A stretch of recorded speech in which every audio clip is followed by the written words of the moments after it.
ನಾಳೆ ದ್ವಿತೀಯ PUCಯ ಪರೀಕ್ಷೆಯ ಫಲಿತಾಂಶ ಪ್ರಕಟ ಆಗುತ್ತೆ. ಸೊ ಫಲಿತಾಂಶ ಇರುವಂಥ ಹಿನ್ನೆಲೆಯಲ್ಲಿ ನಾಳೆ ಬೆಳಗ್ಗೆ 10 ಗಂಟೆಗೆ ಸುದ್ದಿಗೋಷ್ಠಿ ಕೂಡ ಇರುತ್ತೆ. ಶಿಕ್ಷಣ ಇಲಾಖೆಯಿಂದ ಈ ಒಂದು ಸುದ್ದಿಗೋಷ್ಠಿ ನಡೆಯುತ್ತೆ. ಸೊ ನಾಳೆ ನೀವು ರಿಸಲ್ಟ್ ನೋಡಬೇಕು ಅಂತಂದರೆ KARresults.nic.in ವೆಬ್ಸೈಟಲ್ಲಿ ನಿಮಗೆ ಫಲಿತಾಂಶ ಸಿಗುತ್ತೆ. ಸೊ ಬೆಳಗ್ಗೆ 11 ಗಂಟೆಯ ನಂತರ ನಿಮಗೆ ರಿಸಲ್ಟ್ ಸಿಗುತ್ತೆ, ಅಲ್ಲಿ ನೀವು ನೋಡ್ಕೊಳ್ಬೋದು. ಸೊ ನಾಳೆ ದ್ವಿತೀಯ PUC ಪರೀಕ್ಷೆ ಫಲಿತಾಂಶ ಇರುವಂಥ ಹಿನ್ನೆಲೆಯಲ್ಲಿ ಬೆಳಗ್ಗೆ 10 ಗಂಟೆಗೆ ಸುದ್ದಿಗೋಷ್ಠಿ ಕೂಡ ಇರುತ್ತೆ.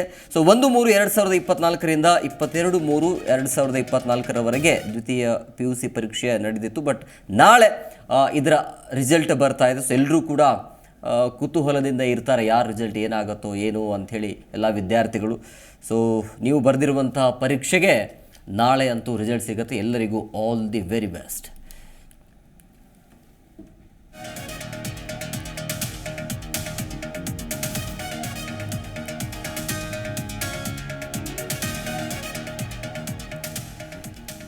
ಎಲ್ಲ ವಿದ್ಯಾರ್ಥಿಗಳು ದ್ವಿತೀಯ PUCಯನ್ನು ಬರೆದಿರುವಂತಹ ಎಲ್ಲ ವಿದ್ಯಾರ್ಥಿಗಳು ಈಗ ಎಲ್ಲರ ಎದೆಯಲ್ಲಿ ಡಬಡಬ ಅಂತೂ ಶುರು ಆಗ್ತಾನೆ ಇರುತ್ತೆ. ಯಾಕಂದರೆ ನಾಳೆ ಫಲಿತಾಂಶ ಇದೆ. ಸೊ ನಾಳೆ ಬೆಳಗ್ಗೆ 10 ಗಂಟೆಗೆ ಸುದ್ದಿಗೋಷ್ಠಿ ಇರುತ್ತೆ.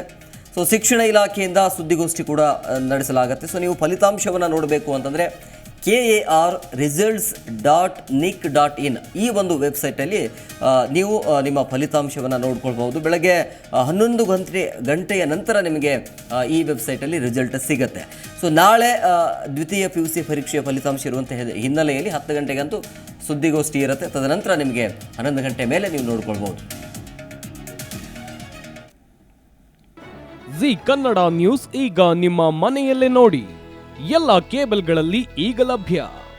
ಸನ್ Direct 292, Jio TV 1334, U Digital 162, City Cable 51, GTPL 17, Abhishek Cables 821, Rock Line Telecommunication 51, Shri Basaveshwara number 60, Vinayaka Digital number 53, In Digital number 896ರಲ್ಲಿ.